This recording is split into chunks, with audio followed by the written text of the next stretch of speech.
అదే RTV app వార్తల్ని క్షణాల్లో చదివే అవకాశం ఉంటుంది. ఒక న్యూస్ పేపర్, ఒక టెలివిజన్ ఛానల్ మీ చేతుల్లో ఎప్పుడూ ఉంటాయి. కడప జిల్లా మైనార్టీ నాయకులైనటువంటి ఇలాజ్ గారి ఆధ్వర్యంలో కడప నగరంలోని కొంతమంది ముస్లిం యువకులు భారతీయ జనతా పార్టీలో చేరడం జరిగింది. ఏదైతే భారతీయ జనతా పార్టీ ముస్లింలకు వ్యతిరేకం కాదు, కేవలం భారతదేశ అభివృద్ధి కోసము, జాతి ఔన్నత్యం కోసము పోరాడుతున్నటువంటి పార్టీ.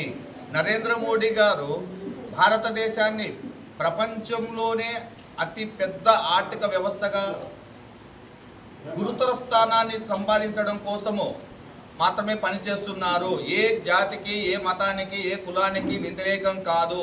భారతదేశ ప్రజలందరూ నా వాళ్ళే అనే ఉద్దేశంతో ఉన్నారనే భావనతో మన ముస్లిం యువకులు భారతీయ జనతా పార్టీలో చేరడాన్ని స్వాగతిస్తున్నాము.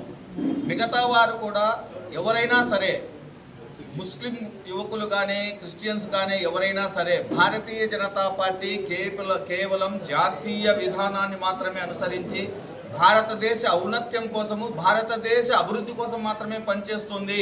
నరేంద్ర మోడీ గారి ఆధ్వర్యంలో భారతదేశము గురుతర బాధ్యత వహిస్తూ ప్రపంచ దేశాల్లోని అత్యున్నత ఆర్థిక వ్యవస్థ ఉన్నటువంటి దేశంగా పరిణతి చెందుతుంది.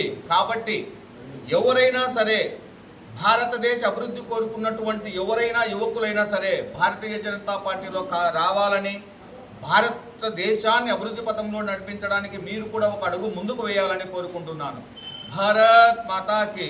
మరిన్ని వీడియోస్ కోసం ఛానల్ ని సబ్స్క్రైబ్ చేయండి. లేటెస్ట్ అప్డేట్స్ కోసం వాట్సాప్ ఛానల్ ని ఫాలో చేయండి. అండ్ లింక్ డిస్క్రిప్షన్ లో ఉంది.